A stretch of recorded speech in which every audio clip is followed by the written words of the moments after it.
প্রিয় দর্শক, সমসাময়িক গুরুত্বপূর্ণ বিষয় নিয়ে এনটিভি নিয়মিত আয়োজন নিউজ ইনসাইট। সবাইকে শুভেচ্ছা জানিয়ে অনুষ্ঠানে আজকের পর্বে আপনাদের স্বাগত জানাচ্ছি আমি আরিফুর রহমান।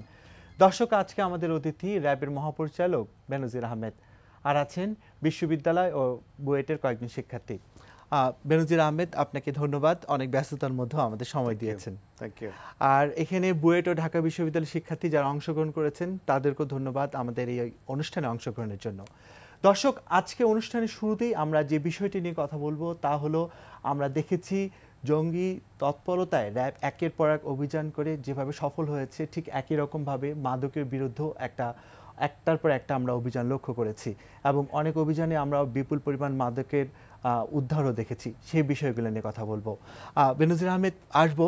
র্যাবের তো অনেক সফলতা রয়েছে আসলে, শুধু যদি আমরা বলি জঙ্গি তৎপরতা সেটা না, আরও অনেক গুরুত্বপূর্ণ আসামিদের ধরার ক্ষেত্রে আরও বড় বড় আমরা দেখেছি হলি আর্টিজান থেকে শুরু করে কল্যাণপুরে যখন অ্যাটাক হলো, আপনাদের তৎপরতা আমরা লক্ষ্য করেছি।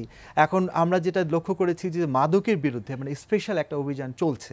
তো আসলে এই অভিযানটার মানে লক্ষ্যটা কি, আর সামনের দিনে আমরা আর কি কি দেখতে পাবো?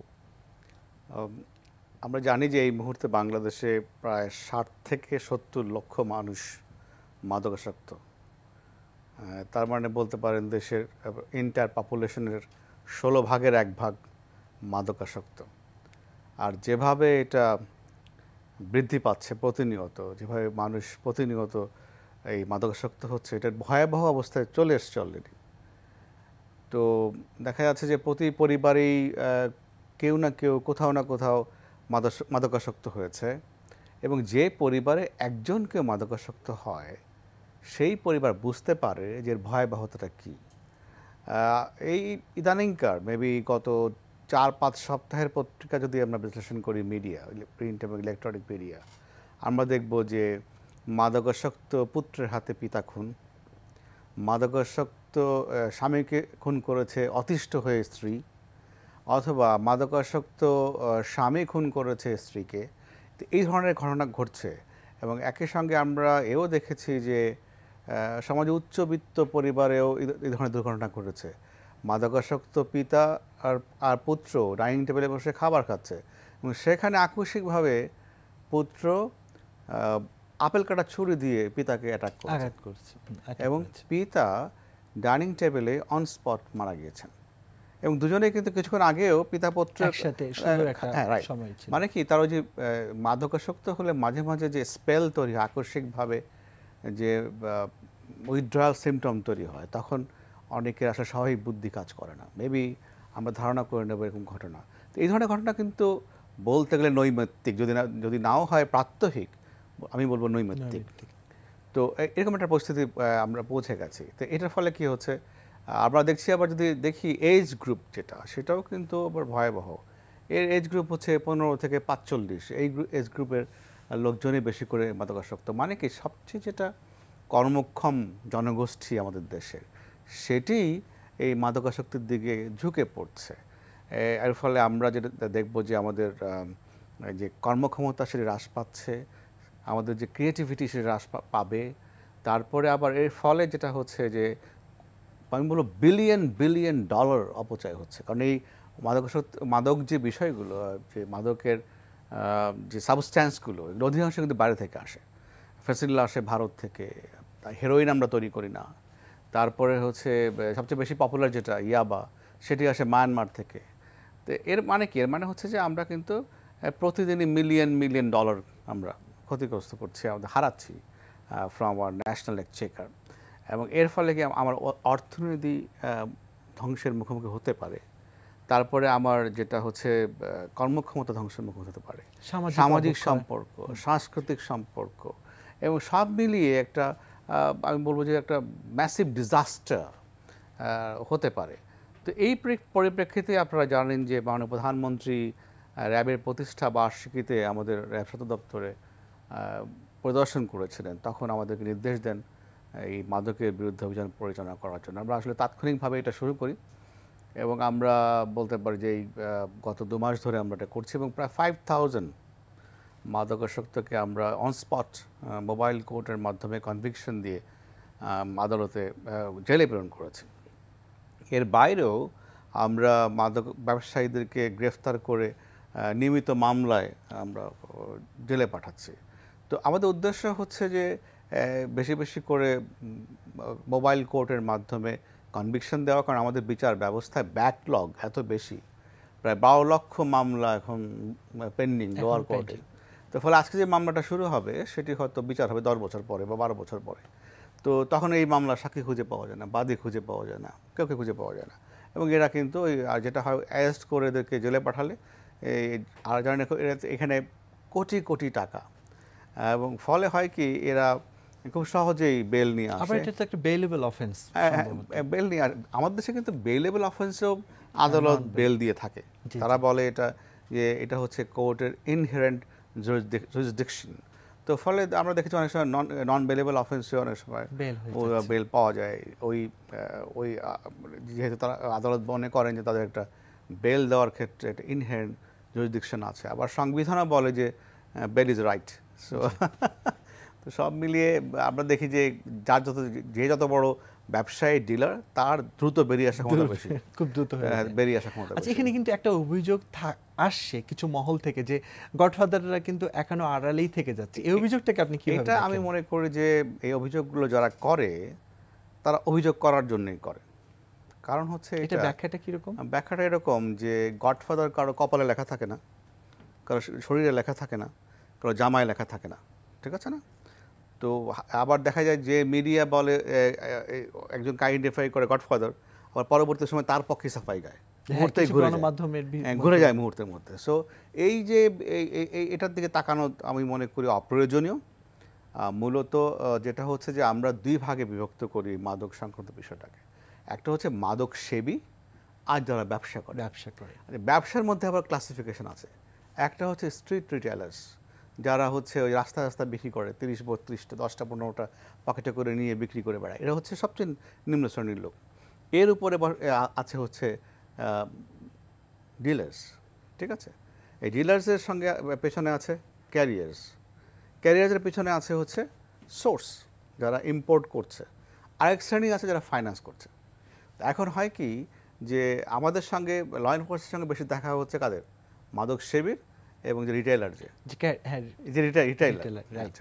এবং কিছু কিছু ক্ষেত্রে আমরা we can reach up to career. গতকালও আমরা ক্যারিয়ারকে ধরেছেন, আমরা 25,000-20,000 ইয়াবা সহ ক্যারিয়ারকে ধরেছি। এখন এই ক্যারিয়ারের পিছনে আছে সোর্স। তাহলে কি এগুলোর পিছনে আসলে ইনভেস্টিগেশনের বিষয়।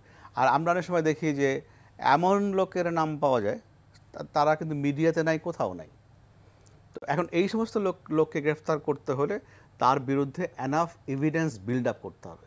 উইদাউট বিল্ডিং অ্যান এভিডেন্স যদি আমরা কাউকে অ্যারেস্ট করে নিয়ে আসি, তার কাছে এত টাকা আছে, তখন এক শ্রেণী মিডিয়াই বলবে যে র্যাব বা পুলিশ ধরতে পারে না গডফাদারকে, যারা ভালো মানুষ তাদেরকে ধরে নিয়ে আসে, কারণ তাদের এগেইনস্টে কোনো অভিযোগ প্রমাণ নেই আপনাদের কাছে। এই ক্ষেত্রে আমাদেরকে ধৈর্য ধরতে হবে এবং ল এনফোর্সদের উপর আস্থা রাখতে হবে, আর কোনো অপশন নাই আমাদের। যেটা হচ্ছে যে আমরা যে কাজটা এখন করছি, এই যে আমরা সেবীদের বিরুদ্ধে, ব্যবসায়ীদের বিরুদ্ধে, রিটেলারদের বিরুদ্ধে, ক্যারিয়ারদের বিরুদ্ধে ব্যবস্থা নিচ্ছি, এবং এর মাধ্যমে কিন্তু আমরা সোর্সে পৌঁছবো, এবং এর মাধ্যমে কিন্তু আমরা যারা পিছনে ফাইন্যান্স করে তাদের কাছে পৌঁছবো। ইনশাআল্লাহ আমরাও চাইবো যে যারা ফাইন্যান্স করছে এবং যারা মূল শক্তি, যে আমাদের দেশকে মানে আমাদের দেশের অনেক কিছুকে নষ্ট করে দিতে চাচ্ছে, আপনারা সেখানে সফল হন।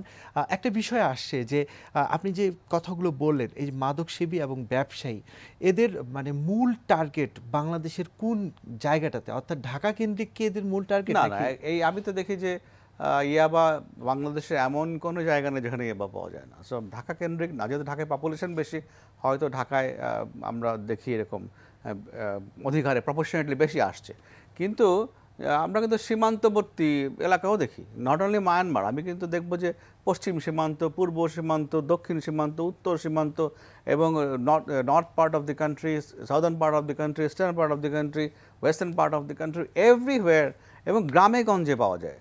সো এটাকে ঢাকা কেন্দ্রিক বলা ঠিক হবে না। আমাদেরকে এই সমস্যাটা তৈরি হচ্ছে গত 20-25 বছর ধরে, এবং আমাদেরকে ধৈর্য নিয়ে, সময় নিয়ে, সহিষ্ণুতা নিয়ে দীর্ঘ সময় ব্যাপী এর বিরুদ্ধে কাজ করতে হবে।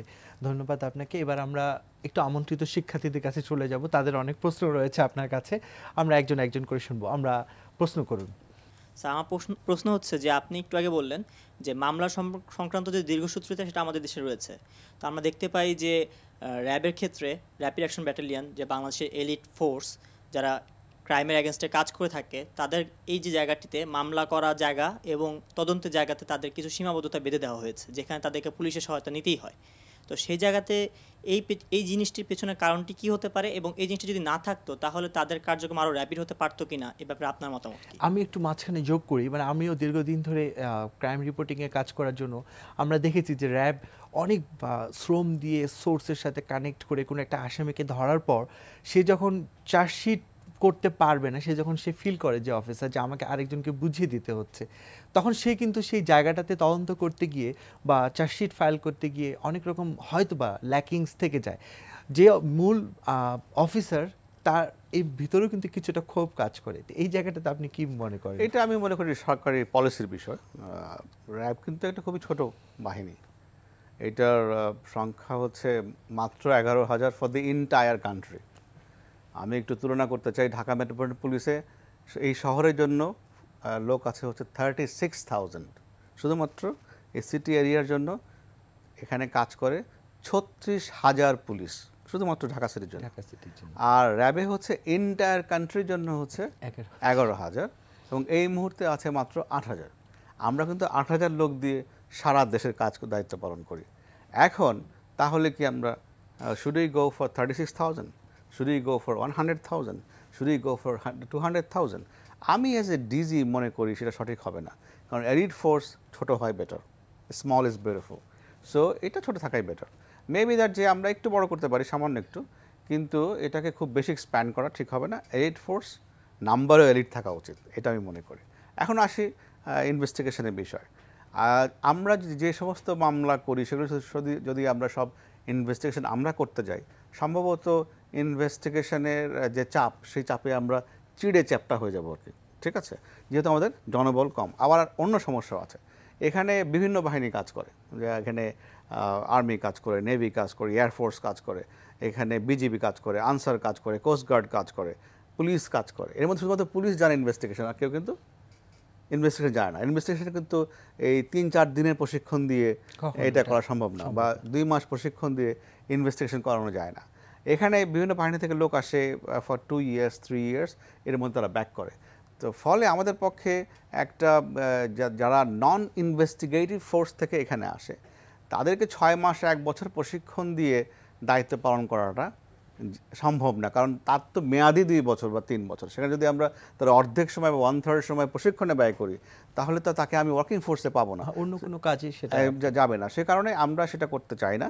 আর সরকারের ইনভেস্টিগেশনের ব্যাপারে যে গভর্নমেন্ট পলিসি, সেটা হচ্ছে এই যে যদি সরকার কোনো মামলা মনে করে যে আমাদের তদন্ত করাবে, তাহলে সরকার আমাদেরকে অর্ডার করতে পারে, আমরা তদন্ত করি। কখনো কখনো আমরা নিজেরাও গভর্নমেন্টকে রিকোয়েস্ট করি যে এই মামলাটা আমরা তদন্ত করতে চাই, এবং সেক্ষেত্রে সরকার আমাদেরকে দেয়। আবার ইদানিং দেখছি অনেক সময় আদালতও আমাদেরকে সরাসরি তদন্তের দায়িত্ব নির্দেশ দেয়।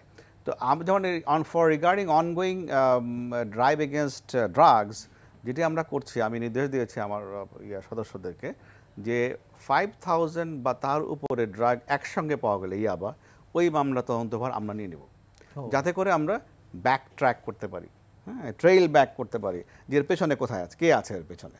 যদিও সেটা অনেক পেইনস্টেকিং একটা বিষয়, অনেক সময় লাগে এটার পেছনে, আমাদের জনবল কম, সেজন্য। তারপরও আমরা চাই যে আমরা ওই পিছনে যে ব্যক্তিটি আছেন তাই সেই পর্যন্ত পৌঁছতে চাই আমরা। তো সেটা পৌঁছতে হলে অবশ্যই আমাকে ইনভেস্টিগেশনকে হাতে নিতে হবে।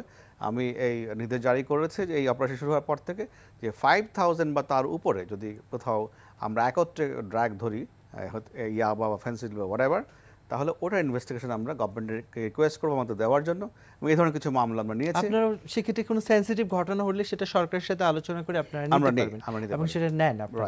আমরা আবারও পরে প্রশ্ন চলে যাব।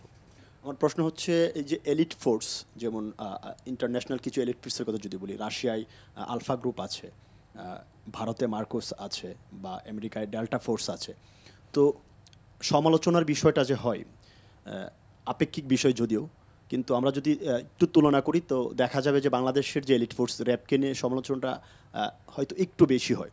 তো এটাকে আপনারা কিভাবে দেখেন, যে এটা আদৌ কি মানে আপনাদের দৃষ্টিতে সমালোচনা কি না, বা যদি বেশি হয় সমালোচনা এর কারণ কি? এটা যেটা যেমন বল Delta force, do they operate inside the country? They don't, ঠিক আছে। আবার তোমার তারা কি do they operate overseas? Sometime yes, সেটা খুবই কম।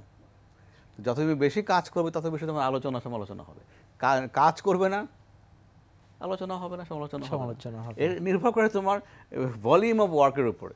এখন যদি আমি কোনো কাজই না করি আমার দেশে, কেউ আলোচনাও করবে না, কেউ সমালোচনা করবে না। হয়তো সমালোচনা একটা হতে পারে, র্যাব কোনো কাজ করে না, এটাও একটা সমালোচনা, এটাও একটা সমালোচনার মধ্যে পড়ে যায়। একটা হলো যে যখন কেউ কোনো কিছু কাজ করে তখন অবশ্যই একটা পারস্পরিক প্রতিক্রিয়া সৃষ্টি হয়, কখনোই একমুখী বা এক রৈখিক প্রতিক্রিয়া সৃষ্টি হয় না, কারণ আমরা একটা প্লুরালিস্টিক সোসাইটিতে বসবাস করি, ঠিক আছে না? সেখানে যেমন সোসাইটির মধ্যে বহুমাত্রিকতা আছে, চিন্তার ক্ষেত্রেও কিন্তু বহুমাত্রিকতা আছে। একজন ব্যক্তি একই বিষয় দেখে 10 রকম ভাবনা ভাবতে পারেন। সো সে কারণে যখন কেউ কোনো কাজ করে সেটা কিন্তু একটা বহুমাত্রিক প্রতিক্রিয়া দেখা যেতে পারে, দেখা যাবে আবার। তবে দেখতে হবে সেই বহুমাত্রিক প্রতিক্রিয়ার মধ্যে অধিকাংশ কী বলছেন। যদি অধিকাংশ বলে যে না দিস ইজ গুড, তাহলে বুঝে নিতে হবে দ্যাট ওয়াজ গুড। আসলে আপনারা তো একটা নির্দিষ্ট টার্গেট করেই আপনাদের সব কিছুকে সামনের দিকে এগিয়ে নিয়ে যান, আর মানে আপনারা কোনো কাজ করা মানেই যে সেখানে সমালোচনা হবে না সেটাও মেনে নেন না, যেখানে সমালোচনা হতে পারে, কিন্তু আসলে অধিকাংশ জনগোষ্ঠী সেটা কীভাবে দেখছে।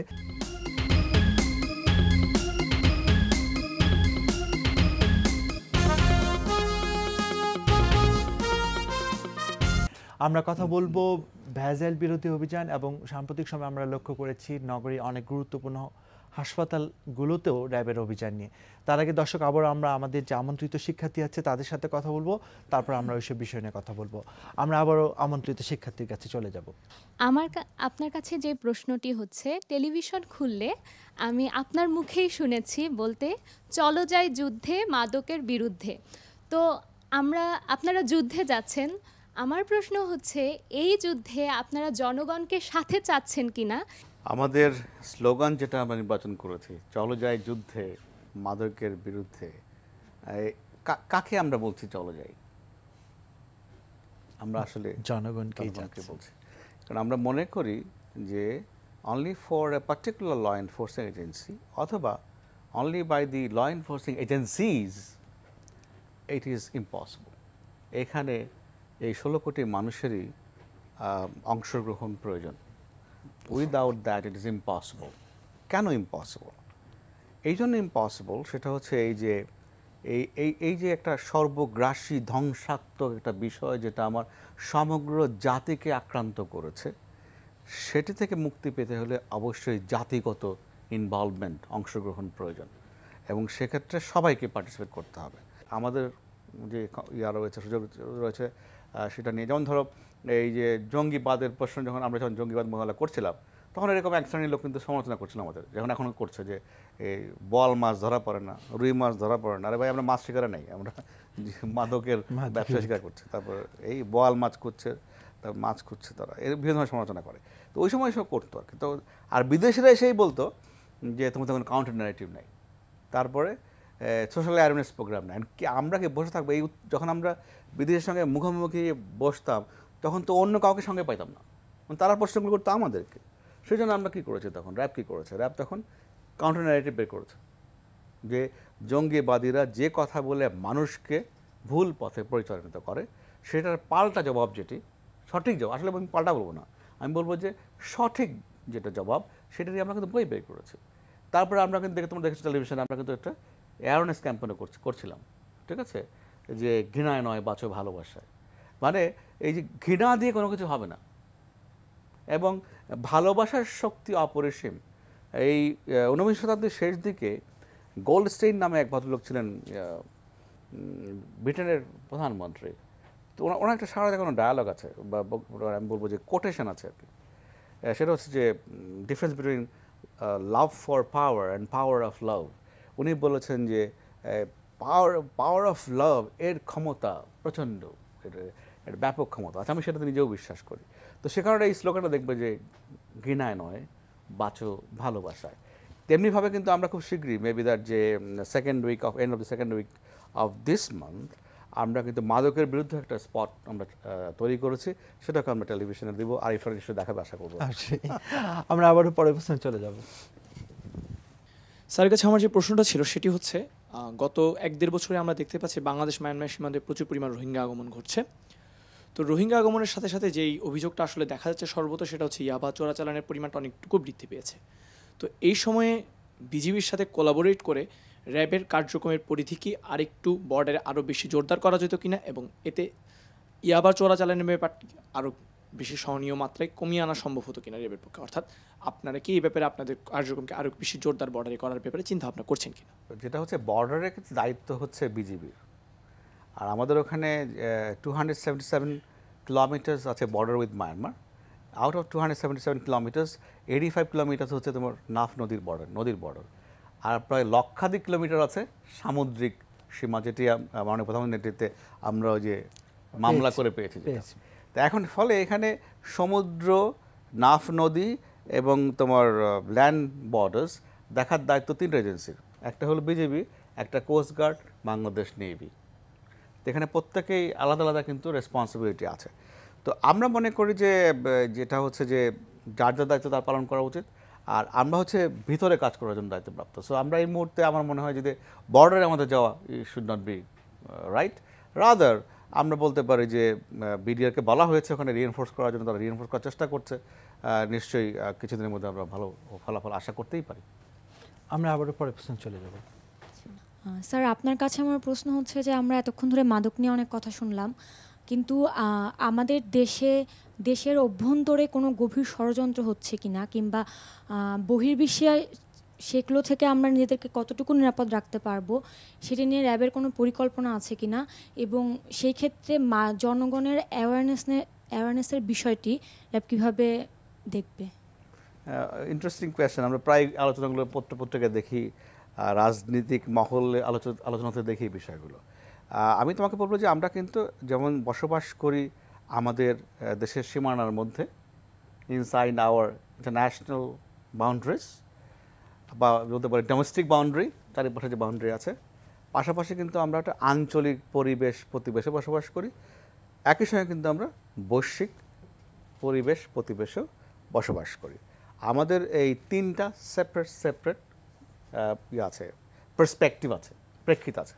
তো এখন সেখানে 3টা পার্সপেক্টিভে 3 ধরনের চ্যালেঞ্জ আছে।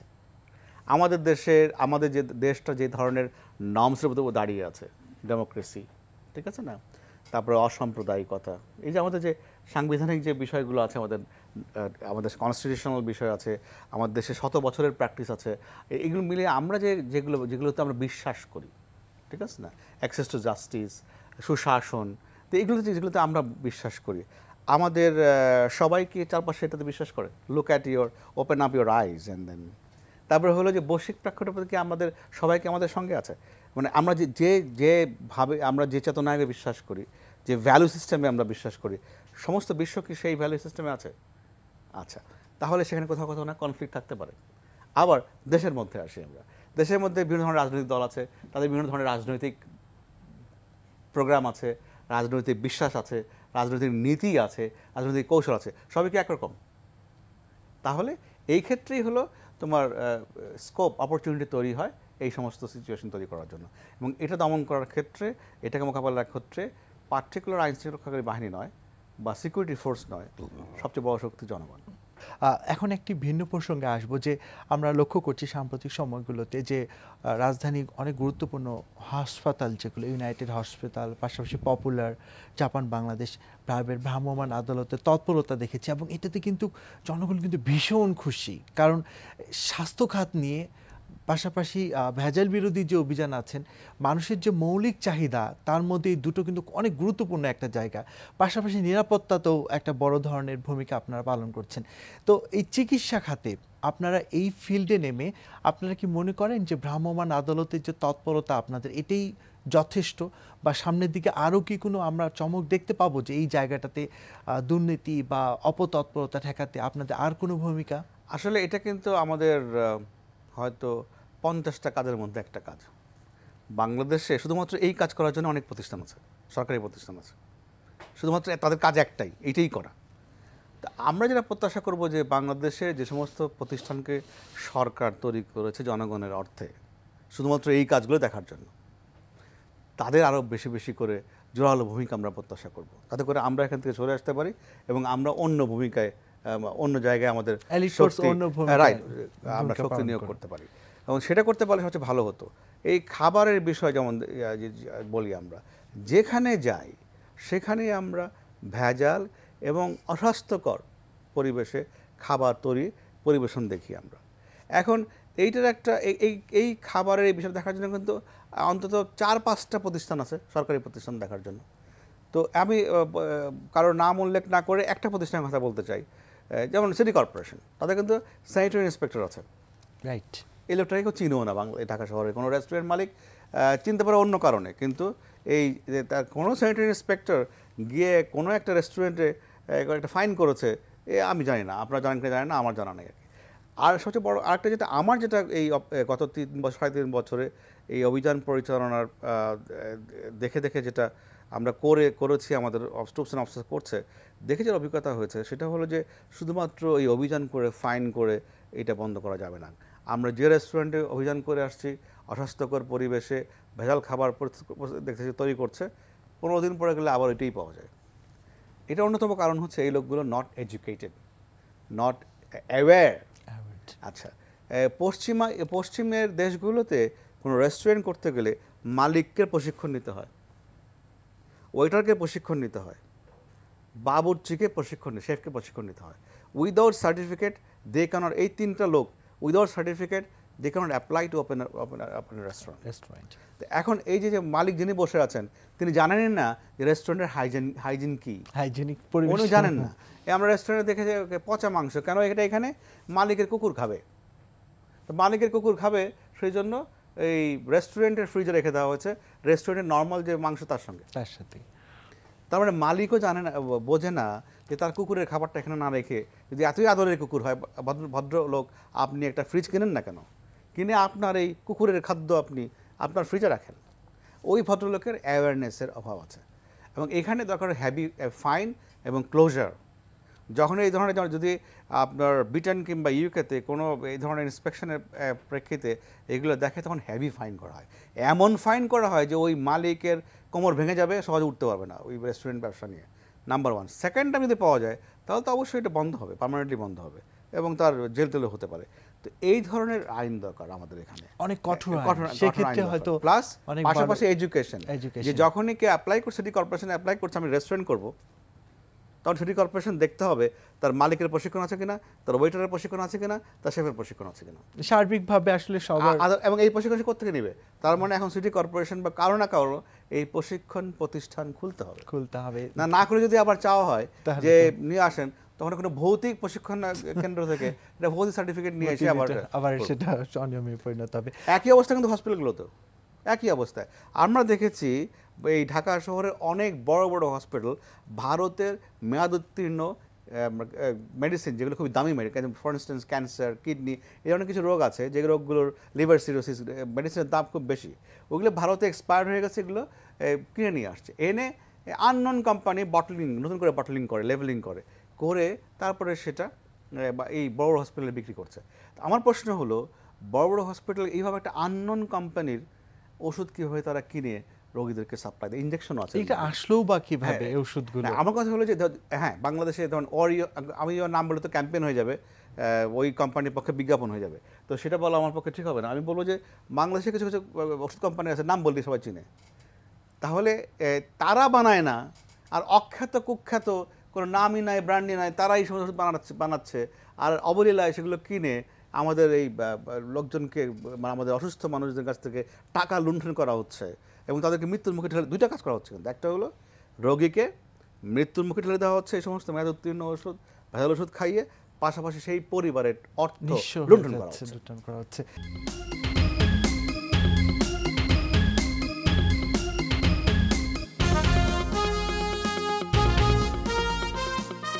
দর্শক, আমরা অনেক বিষয় নিয়ে কথা বলছিলাম আমাদের আমন্ত্রিত অতিথি র্যাব মহাপরিচালক বেনজির আহমেদের সাথে। আমরা এখন আরও অনেক বিষয় আছে যে বিষয়গুলো নিয়ে কথা বলবো। আপনার কাছে আমরা আবার আসবো, কিন্তু আমাদের এখানে একজন শিক্ষার্থী বাদ আছে আপনাকে প্রশ্ন করা নিয়ে, আমরা তার কাছে যাব, তারপর আরও অনেক বিষয় নিয়ে আপনার সাথে আমরা কথা বলবো। আপনার কাছে আমার প্রশ্নটি হচ্ছে, বাংলাদেশকে সর্বোচ্চ নিরাপত্তা দিতে আপনাদের কোনো ভবিষ্যৎ পরিকল্পনা কি করা হয়েছে, বা কী ধরনের পদক্ষেপ গ্রহণ করলে বাংলাদেশের সর্বোচ্চ নিরাপত্তা নিশ্চিত হতে পারবে? আমাদের internal law and order security যেটা সংক্রান্ত সিকিউরিটি যেটা, সেটা যদি আমরা দেখি তাহলে কিন্তু গ্রাফ কিন্তু ভালোর দিকেই যাচ্ছে। আজ থেকে 20 বছর আগে থেকে যদি আমরা দেখি তাহলে দেখব কিন্তু এটা গ্রাফটা যেটা সেটা কিন্তু ভালোর দিকেই যাচ্ছে। ভালোর তো কোনো শেষ নেই, ঠিক আছে। আমরা মনে করি যে আমার দেশ তখনই আমি মনে করবো যে আল বি হ্যাপি রাত 3টার সময় একজন গার্মেন্টস কর্মী হেঁটে হেঁটে এই শহরের এক প্রান্ত থেকে আরেক প্রান্ত যেতে পারে with full confidence, with no harm. আমি মনে করব তাহলে আমার দেশ আমার পরিপ্রেক্ষিত থেকে, আমার পার্সপেক্টিভ থেকে নিরাপদ, ঠিক আছে। আমাদের লক্ষ্য হবে জনগণকে সঙ্গে নিয়ে সেরকম একটা পরিস্থিতি, পরিবেশ, প্রতিবেশ তৈরি করা। এই জন্য আমরা কাজ করছি এবং সেক্ষেত্রে আমরা তোমাদের সবার সহযোগিতা চাই। অবশ্যই। এবার আমরা একটু অনুষ্ঠানে ভিন্ন দিকে এসে গেছি। আমাদের এই অনুষ্ঠানে ভিন্ন দিকটা হলো এরকম যে আপনাদের যে আমন্ত্রিত অতিথি থাকে, এখানে যে বিশ্ববিদ্যালয়ের শিক্ষার্থীরা থাকবে, মানে আপনি তাদের উদ্দেশ্যে যদি আপনার কোনো প্রশ্ন থাকে আপনি করতে পারেন। উত্তর দেবে কে? তারাই উত্তর দিবে, আপনি প্রশ্ন করবেন। অর্থাৎ এখানে আমন্ত্রিত অতিথি শুধু প্রথম একটা ইন্টারেস্টিং বিষয়, এই বিষয়ে আমার নিজের অনেক চিন্তা ভাবনা আছে, তারপরে প্রায় আমার মাথার মধ্যে আমি শুনি এবং আমার আই থিঙ্ক অ্যাবাউট দ্যাট, যে এটা কমপ্লেইন করে সবাই যে আজকালকার জেনারেশনের যারা স্টুডেন্ট বা এই সময়ের যারা সন্তান তারা রাজনীতি বিমুখ। তোমাদের কি ধারণা? স্যার, এই ব্যাপারে যদি বলতে চাই তাহলে দেখা যাবে যে ছাত্রদের যে রাজনৈতিক বিমুখতা বা সত্যিকার অর্থে যে দলীয় রাজনীতি বা অন্য যে কোনো রাজনীতির সাথে সম্পৃক্ত না হওয়ার পেছনে আমার কাছে মনে হয় যে পরিবারগত একটা ভূমিকা আছে এখানে। অভিভাবকদের ক্ষেত্রে আমরা দেখতে পাই যে তারা সবসময় চান যে তাদের সন্তানরা নিরাপদ থাকুক, এবং সেই জায়গা থেকে তারা মনে করেন যে রাজনীতির সাথে সম্পৃক্ত হয়ে গেলেই তাদের সন্তানরা নিরাপত্তাহীনতায় ভুগবে, বা রাজনৈতিক কোনো মতাদর্শ হোক বা যে কোনো কিছুই হোক না কেন, রাজনৈতিক কোনো মন্তব্য যেন তারা সন্তান করে না বসে, অনলাইনে হোক বা যে কোনো জায়গায় হোক। সেই জায়গা থেকে আমার মনে হয় যে পরিবার থেকেও একটা বাধা আসছে সেখান থেকে। সেটা পজিটিভ একটা ইন্টেনশন থেকে হয়তো আসলেও সেটা শেষ পর্যন্ত আসলে পজিটিভ রেজাল্ট নিয়ে আসে কিনা তা নিয়ে প্রশ্ন থাকতে পারে। আমার ক্ষেত্র থেকে যদি যোগ করতে চাই, আমি অর্থনীতির ছাত্রী, কিন্তু আমি পলিটিক্যাল সায়েন্স বিভাগে একদিন ক্লাস করেছিলাম, মানে নিজের আগ্রহে। সেখানে স্যার একটি কথা বলেছিলেন যে শিক্ষার্থীকে জিজ্ঞাসা করা হয়েছিল তোমাদের মধ্যে কারা কারা রাজনীতি করো, তো অধিকাংশেরই উত্তর ছিল আমি রাজনীতি করি না বা আমি পছন্দ করি না। তখন স্যারের উত্তরটা ছিল আমি রাজনীতি করি না বা পছন্দ করি না, it's a highly political statement. মানে রাজনীতি সে করে না, এটাও তার রাজনৈতিক চেতনারই একটা বড় ধরনের বহিঃপ্রকাশ, যে সে করবে কি করবে না সেটা সে যে সিদ্ধান্তটি নিতে পারছে এটাও তার একটা রাজনৈতিক সচেতনতারই বহিঃপ্রকাশ বলে আমার মনে হয়েছে। Very well sir. আসলে তো আমাদের দেশে যারা রাত্রেবেলা টকশো করেন তারা রাজনীতি বলতে যা বোঝান বা বোঝেন বলে আমি বুঝি, যদি if I am not wrong, বা বোঝাতে চান, সেরকম কিন্তু আসলে পশ্চিমা দেশের স্টুডেন্টরা বোঝে না, ঠিক আছে না। হার্ভার্ড ইউনিভার্সিটিতে কোনো মিছিল হয় না, ঠিক আছে না। এখানে ওই দেশের কি বলে তোমার পলিটিক্যাল পার্টির কোনো অঙ্গ সংগঠন ওখানে নেই, ঠিক আছে না। আবার একই অবস্থা অক্সফোর্ডে। আমরা দেখব যে যুক্তরাষ্ট্র বা যুক্তরাজ্য, সেখানে অনেক সেনেটর, অনেক পলিটিক্যালি পাওয়ারফুল লোকজন আসছে এই সমস্ত আইভি লিগ ইউনিভার্সিটি থেকে, অথবা কী বলে যুক্তরাজ্যের অনেক নাম করা প্রাচীন ইউনিভার্সিটি থেকে আসছে। তারা কিন্তু কোনো দলীয় রাজনীতি করে আসে নাই, but they are very very politically conscious এবং they are the political product of their university. তো এখন এরা আমাদের দেশে যারা কথা বলতে চায় তারা কথা বলতে চায় যে এরা ওই স্বাধীনতা উত্তরকালে বা ব্রিটিশ আমলে যেভাবে স্টুডেন্টরা অ্যাক্টিভলি পলিটিক্স করেছে সেভাবে করতে হবে। আমি শেষ করতে চাইবো এইভাবে এই আলোচনাটা, সেটা হচ্ছে যে ব্রিটিশ আমলে বা পাকিস্তান আমলে যে স্টুডেন্টস রোল ছিল অনেকে সেটাই প্রত্যাশা করেন, যেটা আমি এগ্রি করি না, ঠিক আছে। কারণ আমি মনে করি মানুষ হচ্ছে তার সময়ের প্রোডাক্ট, অতএব আমাকে 20 বছর বা 50 বছর পিছনে ধাক্কিয়ে নেওয়া যাবে না। আমি আমার সময়কে প্রতিনিধিত্ব করি। So I am very happy to know যে all of you are politically conscious. Second প্রশ্ন যেটা করতে চাই সেটা হচ্ছে যে তোমরা সবাই এখন 20-এর কোঠায় আছো আমার ধারণা, গেস করবো আমি আর কি বয়সের দিক থেকে। মাত্র 5 বছর পরে আমরা উন্নয়নশীল দেশে গ্র্যাজুয়েট করব, তারপরে আমরা কি বলে 2041-এ আমরা উন্নত দেশে পরিণত হব। তখন তোমাদের বয়স থাকবে like you'll be at your 40s maybe at that time. How you find yourself as a citizen of the country, উন্নত দেশের সিটিজেন হিসেবে দায়িত্ব, তোমাদের নাগরিক দায়িত্ব আছে, সেই দায়িত্ব পালনের জন্য তুমি কি প্রস্তুত বা তোমরা কি প্রস্তুত? প্রথমে আমার কাছে যে বিষয়টি সবচেয়ে বেশি ইম্পর্ট্যান্ট মনে হয় সেটি হচ্ছে যে একটা দেশ উন্নত হবে সেই ক্ষেত্রে আমরা বিশ্ববিদ্যালয়ে যারা পড়ছি, বিভিন্ন বিশ্ববিদ্যালয়ে যারা পড়ছি তাদের মধ্যে একটা টেন্ডেন্সি থাকে যে আমি পাশ করে বের হব, কোনোভাবে জিআরই দিয়ে আমি বিদেশে চলে যাব। আমি আমার দেশের প্রতি দায়িত্বটা আমার আসলে কি, আমি আমার শুধু নিজের কথা ভাবছি। এখন আমি চাচ্ছি যে আমার দেশকে আমি উন্নত করে তুলবো, আমি চাচ্ছি যে আমি একটা উন্নত দেশের নাগরিক হিসেবে নিজেকে উপস্থাপন করব। সেই ক্ষেত্রে আমার মতে যে হচ্ছে আমাদের নিজেকে এভাবে প্রস্তুত করা উচিত যে হয়তো আমি আমার উচ্চশিক্ষার জন্য আমি বিদেশে যাচ্ছি কিংবা আমি সেখান থেকে নিজেকে দক্ষ করে তুলছি, কিন্তু আলটিমেটলি আমার এই দেশেই ফিরে আসতে হবে, যে তখন সেই ক্ষেত্রে আমার সেই উন্নত দেশের নাগরিক হিসেবে আমারও কিছুটা কন্ট্রিবিউশন থাকবে যে হ্যাঁ ঠিক আছে, আমি সবগুলো দিক থেকে দেশটাকে উন্নত করে তুলছি, শুধু আমি দেখছি না, আমি সেখানে নিজেরও কিছু ভূমিকা রাখছি, নিজেরও কিছু অবদান রাখছি। আর আরেকটি বিষয় আমার কাছে মনে হয় সেটি হচ্ছে যে বর্তমানে এই যে মেয়েদের প্রতি সহিংসতার যে বিষয়টি, আমার কাছে যেটা মনে হয় যে এই যে আমি এখন এখানে এসেছি, আমার মা সে আমার বাসাতে রাজশাহীতে বসে টেনশন করতেছে যে আমার মেয়ে ঠিকমতো সেখানে পৌঁছাবে কিনা। এখন আমি যদি এই বিষয়টি এনশিওর করতে না পারি যে হচ্ছে আমি সেখানে নিরাপদে পৌঁছাবো কিনা, আমার সে উন্নত দেশে আমি একজন মেয়ে হিসেবে আমার ভূমিকা কতটুকু দাঁড়াবে এবং আমার দেশ আমার সেই ভূমিকাটুকু সঠিকভাবে পালন করতে দিবে কিনা, সেটার জন্য আমার মনে হয় যে আমাদের আরও বেশি সচেতন হওয়া উচিত। উন্নত দেশের নাগরিক হওয়ার জন্য আমি প্রস্তুত কিনা বা আমরা প্রস্তুত কিনা, একটা উন্নত দেশের নাগরিক আমি তখনই হব যখন আমার মনটা খুব উন্নত মানের হবে। আর উন্নত মানের মন বলতে আমার মতে যেটা মনে হয় যে সবার প্রতি একটা শ্রদ্ধা বা সম্মান, যে জিনিসটা প্রদান করা, আর গদবাঁধা জিনিসের ভেতর থেকে বেরিয়ে আসা, যেটা আমরা এখন চাইলেই আপনি দেখতে পাবেন যে অনলাইনে প্রচুর মেয়ে প্রতিদিন যে ব্যবসা করছে নিজের মেধা খাটিয়ে বা নিজের বাসায় বসে, যে তার যে একটা চাকরি পেতে হবে বা তাকে গদবাঁধা নিয়মেই যেতে হবে, সেই নিয়ম থেকে কিন্তু আস্তে আস্তে বেরিয়ে আসছে। এই যে বেরিয়ে আসার প্রবণতাটা, আমি robotdaco.com বলে একটা নতুন অ্যাপ চালু হয়েছে, যেটা বাংলাদেশের মাত্র এসএসসি পাশ করা একটা ছোট্ট ছেলে চালু করেছে তার ভাইকে নিয়ে। এগুলো কিন্তু আসলে একটা ইতিবাচক দিক। উন্নত দেশে যাওয়ার জন্য আমরা প্রস্তুত হচ্ছি, এগুলোই আমার মনে হয় এগুলোর তার ছোট ছোট প্রমাণ।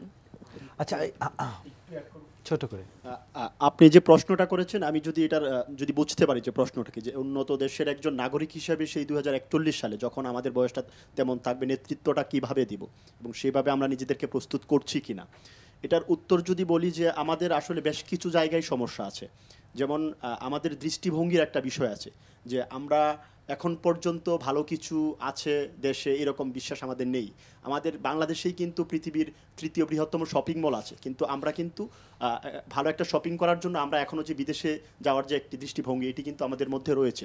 আমাদের রাজনীতির দিক থেকে যদি বলি যে আমাদের পরমত সহিষ্ণুতার অভাব আছে। আপনি যে বলছেন অক্সফোর্ডে মিছিল হয় না বা হার্ভার্ডে এই ধরনের মিছিল হয় না, কেন হয় না? এই যে পরমত সহিষ্ণুতার অভাব, আমার বিরোধী পক্ষের একজন রাজনৈতিক ব্যক্তি যদি আমাকে কিছু একটা বলে, আমি এটা বোধ করি যেন আমার তার একটা উত্তর দিতেই হবে, কিন্তু বহির্বিশ্বে কিন্তু এই ধরনের মানসিকতা নেই। সেই জায়গা থেকে কিন্তু আমরা যারা বর্তমানে বিশ্ববিদ্যালয়ে পড়াশোনা করছি, এই যে বললেন বিতর্কের কথা, আমি নিজেও বিতর্ক করি। বিতর্কের এক প্রধান উদ্দেশ্যই থাকে হচ্ছে যে পরমত সহিষ্ণুতা। আমার বিপক্ষ দলের বন্ধু কি বলছেন সেটি আমি শুনবো, শোনার পরে যদি বিচারক মনে করেন যে তোমার চেয়ে তার বক্তব্যটা ভালো ছিল এবং যৌক্তিক ছিল, তখন কিন্তু আমরা সেটা মেনে নিই। এই যে মেনে নেওয়ার মানসিকতা, এর মধ্য দিয়েই কিন্তু আমরা আস্তে আস্তে প্রস্তুত হচ্ছি এবং এই শিক্ষার মধ্য দিয়ে আশা করি আমরা আগামীর বাংলাদেশের নেতৃত্ব দেব। আমি ওখানে তোমার সঙ্গে একটু যোগ করতে চাই, সেটা হচ্ছে এই যে পরমত সহিষ্ণুতার যে মডেলটি পশ্চিমারা প্র্যাকটিস করে, আমরা কি সেটা করি? আমরা তো খিস্তি খেউর করি, এবং খিস্তি একটা বিরাট অংশ কিন্তু দেখবা ফেসবুকে খিস্তি খেউর অশ্লীল কথা বলে। এটা কি পরমত, মানে এটা কি মত প্রকাশের স্বাধীনতা কি এরকম? আমাদের হলো যে স্বাধীনতা কি উইদাউট লিমিট আসে? এটা কিন্তু আমার প্রশ্ন হচ্ছে, স্বাধীনতা কি লিমিটলেস? মানে কি এটা কি কোনো আনডিফাইন্ড? স্বাধীনতার কি বিষয়টা কি? এগুলো গভীরভাবে চিন্তার বিষয় আছে। যারা এই কথাগুলো বলে তারা কিন্তু আমি দেখি যে একটা শ্রেণী এগুলো বলে, তারা মূলত এন্ড অফ দি ডে আমাদের দেশে বিশৃঙ্খলা সৃষ্টি করতে চায়। তোমরা ফেসবুকে খুবই অ্যাক্টিভ, তোমরা ফেসবুক জেনারেশন দেখো, এই পরমতের নামে একটা বিরাট অংশ কিন্তু খিস্তি খেয়ে করে, অশ্লীল কথা বলে, যেটা তুমি পশ্চিমা দেশে কখনো পাবে না। সো আমরা এই ধারণাটা আসছে ফ্রম দি ওয়েস্টের যে মডেল আছে সেটা আমাদের জানা উচিত, বোঝা উচিত, উপলব্ধি করা উচিত। আদারওয়াইজ কিন্তু এই যে মিসইন্টারপ্রিটেশন হচ্ছে, এটা কিন্তু আমাদেরকে সামনে আগাতে দেবে না, বারবার পিছনে নিয়ে আসবে। আমরা জঙ্গিবাদের পেছনে যে অনেক অনেক কথা আছে, সময় নেই, আর অন্য কোনো সমস্যা থাকলে বলবো, কোনো এক সময় নিশ্চয়ই বলবো, যে এর পেছনে কিন্তু অনেক অনেক ফ্যাক্টরস, আমার দেশের ফ্যাক্টর থেকে ইন্টারন্যাশনাল ফ্যাক্টর অনেক বেশি জড়িত আছে। একটা জেনারেশন দেখা গেলো যে বিনা কারণে প্রফিটের নামে অশ্লীল কথাবার্তা বলছে। Do you find anybody doing the same thing against the Jesus Christ in Western countries? Do they do it? এবং এই লোকগুলো আবার পশ্চিমা দেশগুলোতে রাজনৈতিক আশ্রয় পাচ্ছে,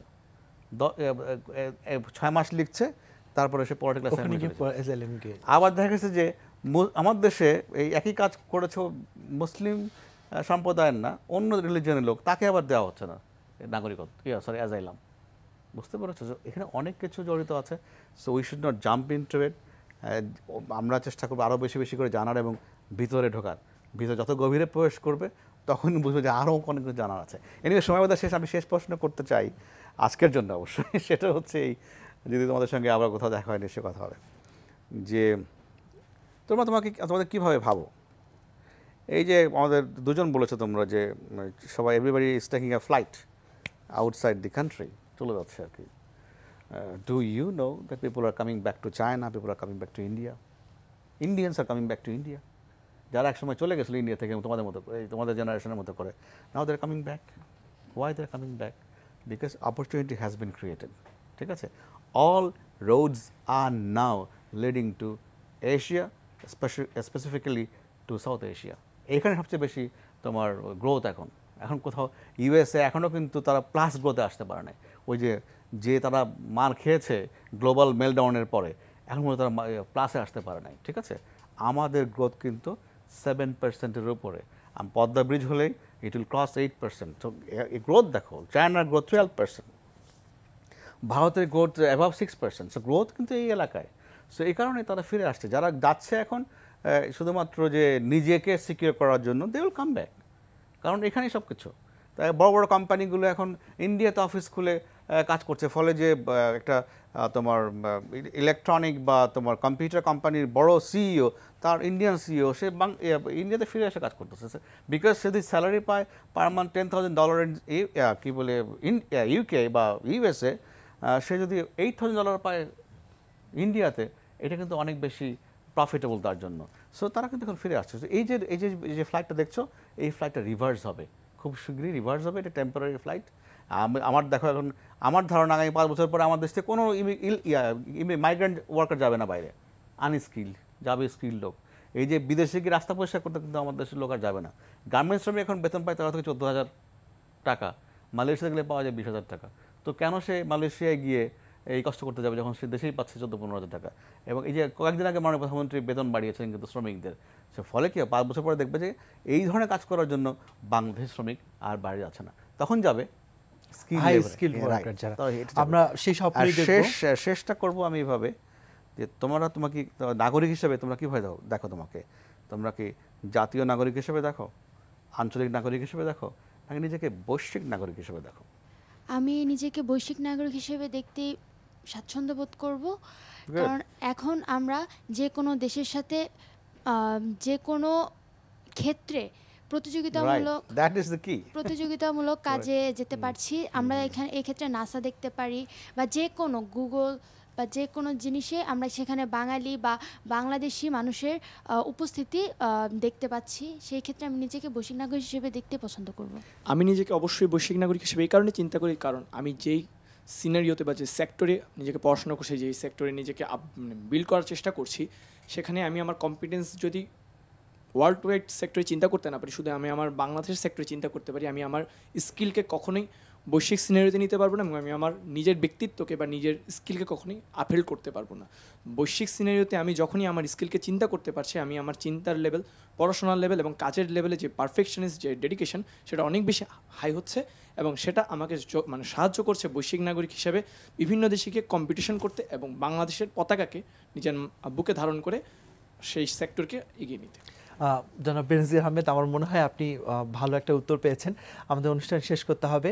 আপনাকে অসংখ্য ধন্যবাদ, অনেক ব্যস্ততার মধ্যেও আমাদেরকে সময় দিয়েছেন। Thank you. আর এই সমস্ত আগামী প্রজন্মের আমাদের প্রতিনিধিদেরকে অনেক ধন্যবাদ for the brilliant questions and answers. Thank you. সেই সাথে ধন্যবাদ আমন্ত্রিত শিক্ষার্থীদেরও। দর্শক, আপনাদের বিভিন্ন প্রশ্ন, সমসাময়িক ঘটনা সম্পর্কে জানতে বা মতামত থাকলে, পাশাপাশি কেমন লাগলো আমাদের আয়োজন জানিয়ে চিঠি লিখতে পারেন এই ঠিকানায়। প্রযোজক news insight, NTV, BS EC ভবন, 7ম তলা, 102 কাজী নজরুল ইসলাম অ্যাভিনিউ, কারণবাজার, ঢাকা 1215। আমাদের ইমেলও করতে পারেন newsinsight@ntvbd.com এই অ্যাড্রেসে। আর অনলাইনে অনুষ্ঠানটি দেখতে ভিজিট করুন এনটিভি অনলাইন www.ntvbd.com এই অ্যাড্রেসে। এছাড়া এনটিভির জনপ্রিয় সব অনুষ্ঠান ও খবরের আপডেট জানতে ভিজিট করুন আমাদের ইউটিউব ও ভেরিফাইড ফেসবুক পেজ। সবাইকে শুভেচ্ছা জানিয়ে আমি আরিফুর রহমান আজকের মতো বিদায় নিচ্ছি।